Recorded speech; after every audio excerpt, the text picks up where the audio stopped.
नमस्कार दोस्तों, स्वागत है आपका के ऑनलाइन एजुकेशन के इस प्लेटफॉर्म पर। दोस्तों, हम जैसा कि इस प्लेटफॉर्म पर जनरल स्टडीज़ के कई सब्जेक्ट्स जैसे history, art and culture, geography, polity, Indian economy, ecology, कई सारे सब्जेक्ट्स का अध्ययन कर रहे हैं। तो अपनी उसी कड़ी को हम आज आगे बढ़ाएंगे और आज हम बात करेंगे साइंस एंड टेक्नोलॉजी, विज्ञान एवं प्रौद्योगिकी की। तो दोस्तों, अगर हम विज्ञान एवं प्रौद्योगिकी की बातें करते हैं तो इसमें एक महत्वपूर्ण टॉपिक जो आता है वो है हमारा डिफेंस टेक्नोलॉजी। डिफेंस टेक्नोलॉजी, रक्षा प्रौद्योगिकी आज के समय में किसी भी राष्ट्र के लिए बहुत ही इम्पॉर्टेंट है। देशों की सुरक्षा में जितना योगदान रणनीतियों का होता है उतना ही योगदान उस देश की डिफेंस टेक्नोलॉजी का होता है। और आप जानते ही हैं कि आज विश्व का हर एक देश, ऑलमोस्ट बड़े से बड़ा देश, अपने जीडीपी का एक बड़ा हिस्सा रक्षा पर खर्च करता है। और अक्सर ये मांग उठती रहती है कि हम अपने रक्षा बजट को बढ़ाएं। तो इसका कारण क्या है? क्योंकि इसका कारण ये है कि इसकी इम्पोर्टेंस।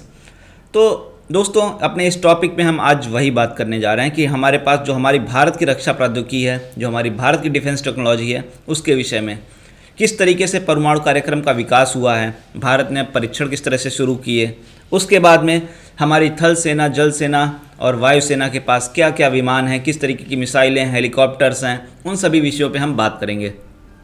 तो दोस्तों, आइए हम शुरू करते हैं आपका आज का टॉपिक। और हमारा आज का टॉपिक रहेगा डिफेंस टेक्नोलॉजी। और हम फिर से आपका स्वागत करते हैं के ऑनलाइन एजुकेशन के इस प्लेटफॉर्म पर आपका। और तो नेक्स्ट स्लाइड से हम शुरू करते हैं अपना टॉपिक आज का। तो दोस्तों, आज हम बात करने जा रहे हैं डिफेंस टेक्नोलॉजी की। किसकी बात करेंगे? हम डिफेंस टेक्नोलॉजी की बात करेंगे।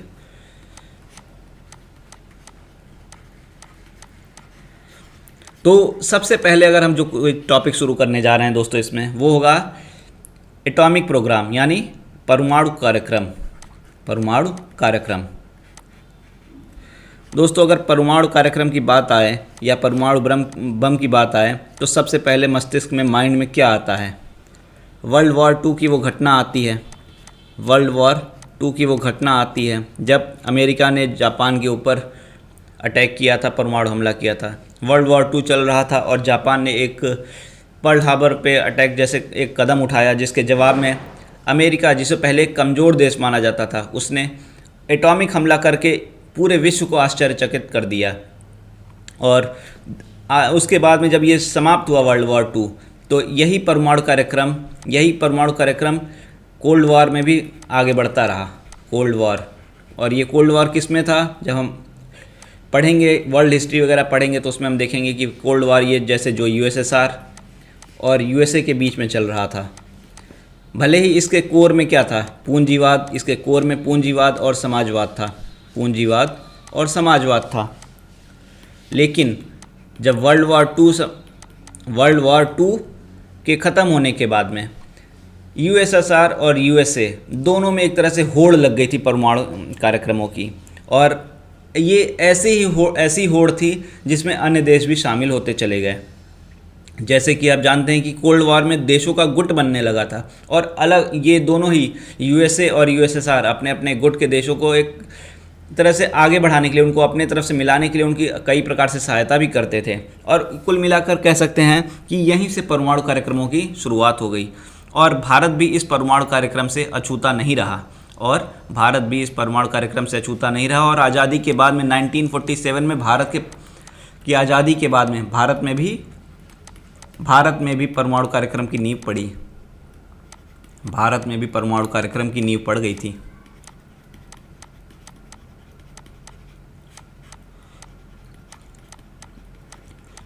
और अगर हम बात करें भारत के परमाणु कार्यक्रम की, तो उसके बाद में जब ये नींव तो पर धीरे धीरे इसमें डेवलपमेंट होते रहे। और 1974 और 1998 ये दो महत्वपूर्ण वर्ष हैं जब भारत को परमाणु कार्यक्रम के क्षेत्र में बहुत बड़ी सफलता मिली। यहाँ पे अगर हम बात करें तो 18 मई और यहाँ पे भी मई के ही महीने में 11 और 13 मई को दो बड़ी सफलताएं भारत को मिली। एक तो इस समय इंदिरा गांधी का कार्यकाल चल रहा था। इस समय भारत ने अपना पहला परमाणु परीक्षण किया।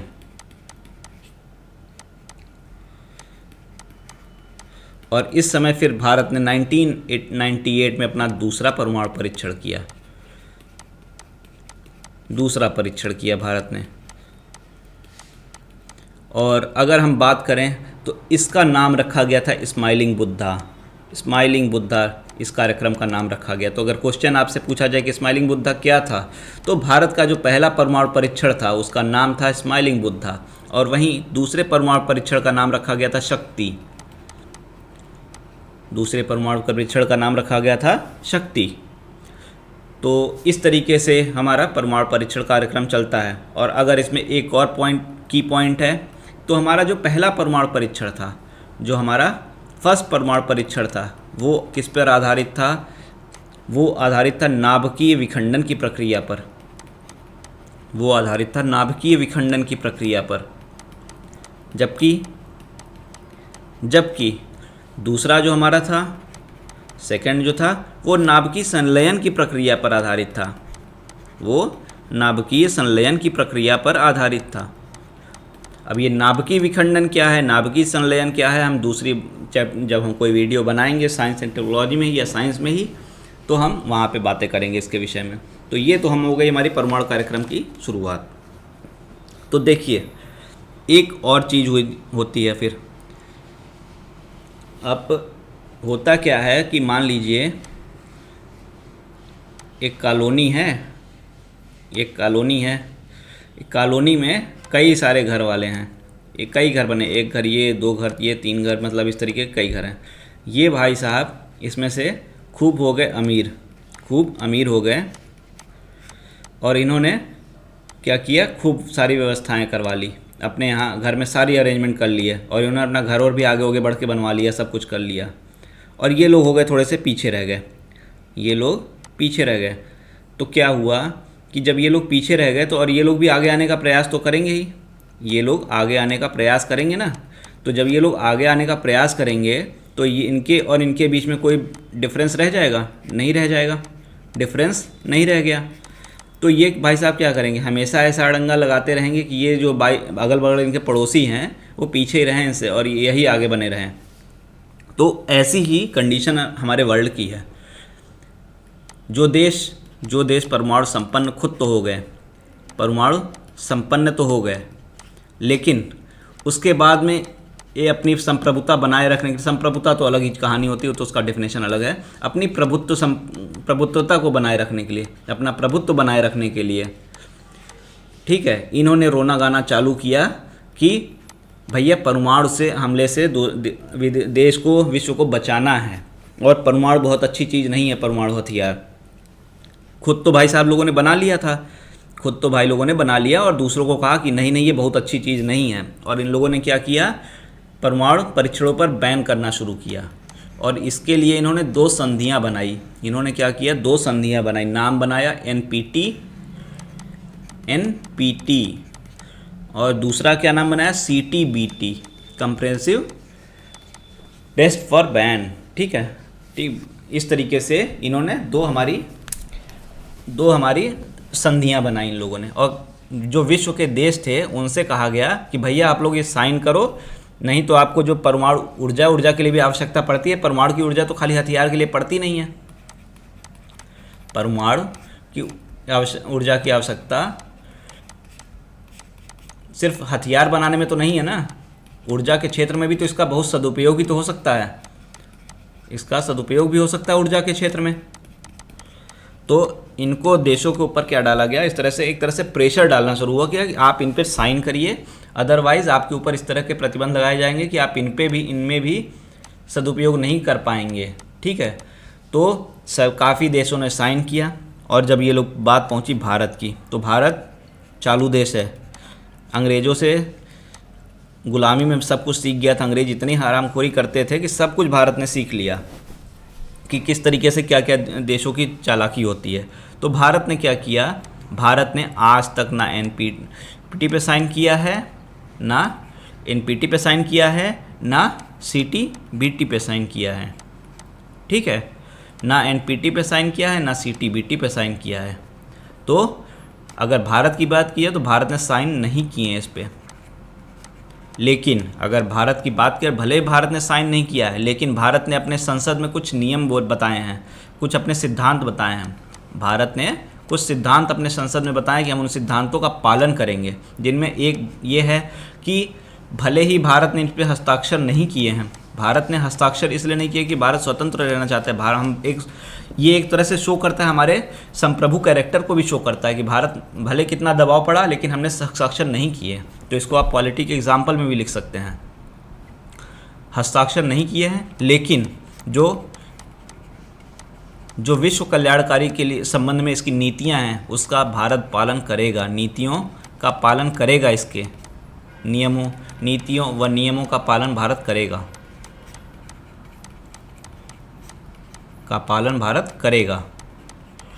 ठीक है। उसके बाद में अगर हम बात करें दूसरा इसी से जुड़ा हुआ, तो भारत कभी भी इसका पहला प्रयोग नहीं करेगा, मतलब भारत पहले कभी इसका प्रयोग परमाणु हथियारों का नहीं करेगा। और हमेशा भारत जब भी प्रयोग करेगा आत्मरक्षा में करेगा, भारत आत्मरक्षा में ही प्रयोग करेगा।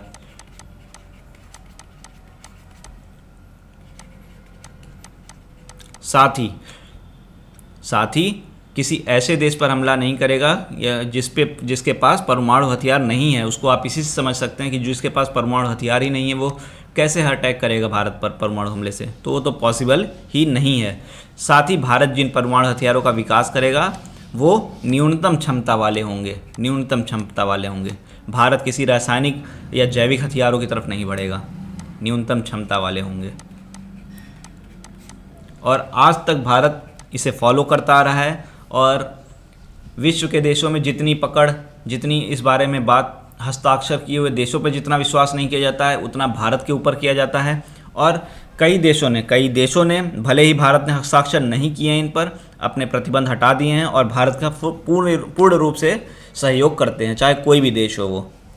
और भारत इस सिद्धांत को जब से भारत ने इस सिद्धांत को शुरू किया है तब से एक अच्छे तरीके से पालन करता हुआ आ रहा है। हाल के समय में जब पाकिस्तान ने कुछ ऐसी गतिविधियां की तो हमारी सरकार ने कहा था कि उस पर वो फिर से विचार कर सकते हैं, लेकिन फिर भी भारत के ऊपर पूरे विश्व का इस तरह से विश्वास है कि भारत कभी भी इस तरह के गलत निर्णय नहीं ले सकता है। तो भारत के सिद्धांत ये बहुत महत्वपूर्ण हैं और पूरे विश्व के लिए एक तरह से एग्जाम्पल हैं। आइए हम आगे बढ़ते हैं।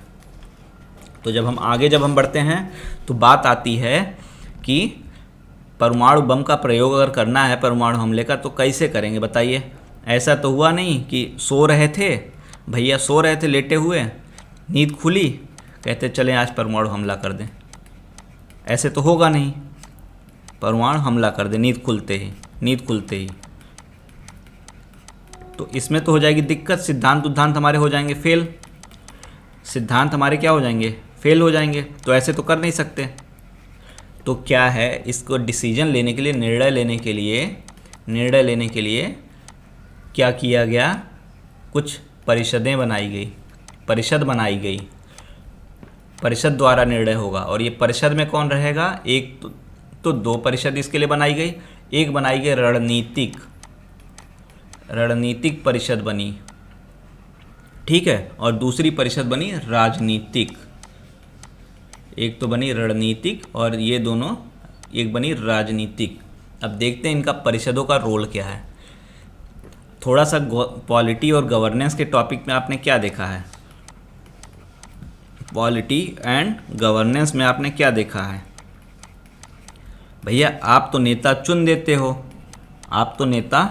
देते हो, लेकिन देश वास्तव में कौन चलाता है, देश वास्तव में तो चलाते कौन है बताइए।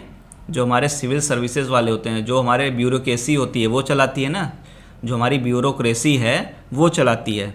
जो हमारे आईएएस अधिकारी होते हैं, जो हमारे ब्यूरोक्रेसी नौकरशाही होती है, वो देश को वास्तव में चलाती है। ये तो, और यही जो होते हैं, ये जो भी हमारी नीतियाँ होती हैं उसका ड्राफ्ट यही तैयार करते हैं।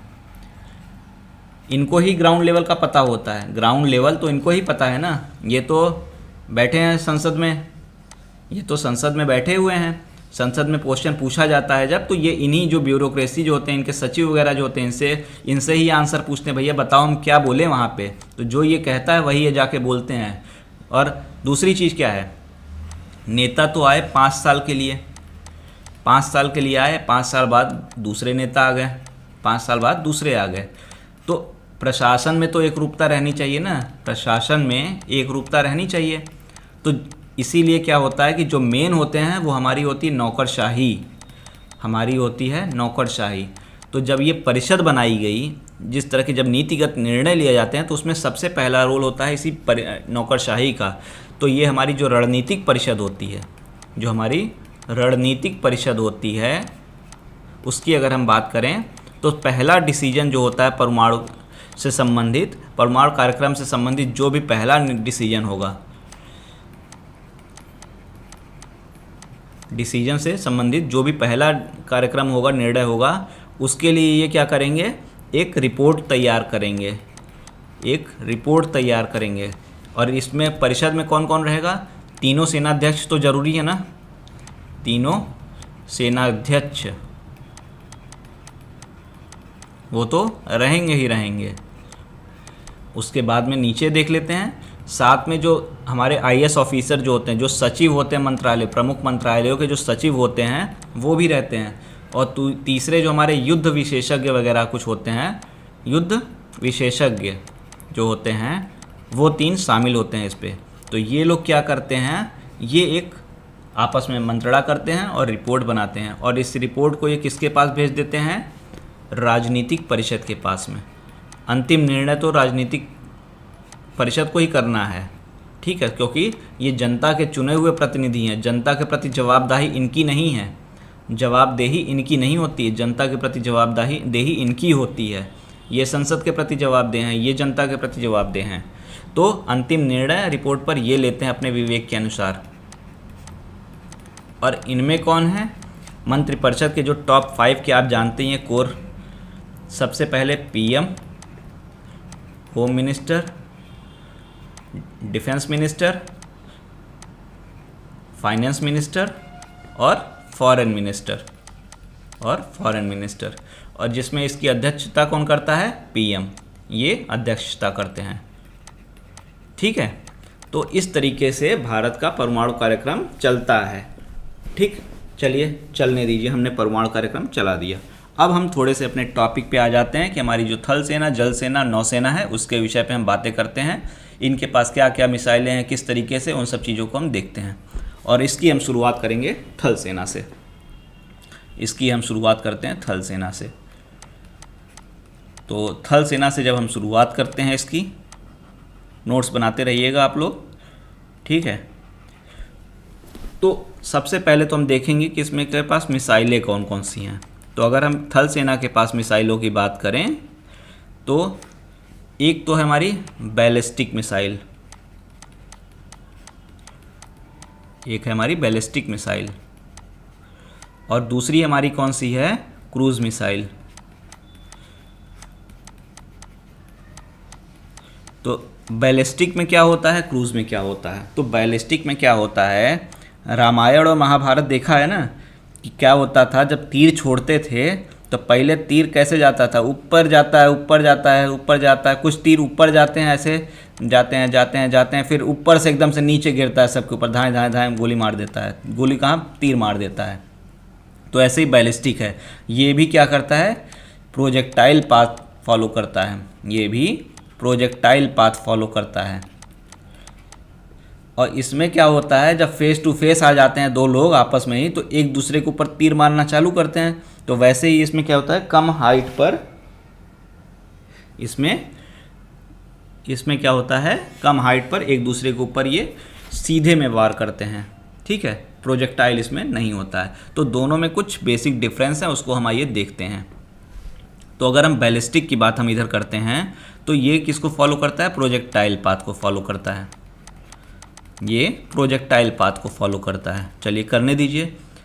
हाइट भी ज़्यादा जाती है, ये हाइट भी ज़्यादा जाती है। तो आप कहेंगे बहुत बढ़िया है, तो अगर ये बहुत बढ़िया है तो क्रूज की ज़रूरत ही क्या है। तो दिक्कत इसके साथ ये है कि इसको रडार डिटेक्ट कर लेता है, इसको रडार डिटेक्ट कर लेता है। और ये इस कारण से अब रडार डिटेक्ट कर दिया तो 100% इफ़िशियंट आप इसको कहोगे क्या? बताइए आप ही, नहीं कहेंगे ना। तो ये 100% इफ़िशियंट नहीं है। और अगर आप इसका एग्जाम्पल लेना चाहें तो हमारी जो अग्नि मिसाइल है, वो इसी का उदाहरण है। अग्नि मिसाइल इसी का उदाहरण है। हम देखेंगे कि इसके कौन कौन से रूप आ चुके हैं अब, ठीक है। और उसके बाद में अगर हम बात करते हैं अपने क्रूज मिसाइल की, तो ये कम हाइट पर ही वार करते हैं, ठीक है। लेकिन कम हाइट पर वार करते हैं, लेकिन देखन में छोटे लगे घाव करे गंभीर, वही वाली कहानी है इनके साथ। ये रडार में डिटेक्ट नहीं हो सकते हैं, रडार में डिटेक्ट नहीं हो सकते। और अगर रडार में डिटेक्ट नहीं हो सकते तो टारगेट हिट के इनके इफ़िशियंसी कहीं अधिक होती है। टारगेट हिट इफ़िशियंसी इनकी कहीं ज़्यादा होती है, ठीक है। और अगर हम बात करें तो हमारा जो ब्रह्मोस मिसाइल है, निर्भय मिसाइल है, वो सारे किस कैटेगरी में आते हैं? एग्जाम्पल में वो इसमें आ जाते हैं, ठीक है। तो अब इस तरीके से हमारे जो मिसाइलों का वर्गीकरण होता है, अगर हम मिसाइलों का अपने वर्गीकरण करते हैं तो कई आधारों पर भी किया जाता है। जैसे हमारी कुछ होती हैं रणनीतिक मिसाइल, ठीक है, ये कुछ हमारी होती हैं रणनीतिक मिसाइल, कुछ होती हैं लघु दूरी की मिसाइल, कुछ लघु दूरी की मिसाइल होती हैं, और कुछ लंबी दूरी की होती हैं, कुछ होती हैं लंबी दूरी की मिसाइल होती है, और कुछ अंतर्महाद्वीपीय होती हैं, ठीक है। और इनकी एक पर्टिकुलर रेंज होती है, इनकी हर मिसाइल की अपनी एक क्वालिटी होती है, कुछ रेंज होता है। अब इनकी किस मिसाइल की क्या क्वालिटी है, क्या रेंज है, इन सभी विषयों पे हम अपने नेक्स्ट पार्ट में बात करेंगे। आज के लिए हम इतने पे रोकते हैं, और उम्मीद कर रहा हूँ कि आपको चीज़ें पसंद आई होंगी। डिफेंस टेक्नोलॉजी भी एक इम्पॉर्टेंट टॉपिक है और बड़ा टॉपिक है। इसमें टोटल हमको 5 से 6 पार्ट लगेंगे। आप नोट्स बनाते रहिएगा और कोशिश करिए कि ज़्यादा से ज़्यादा लोगों को इस चैनल से के माध्यम से आप जोड़ सकें।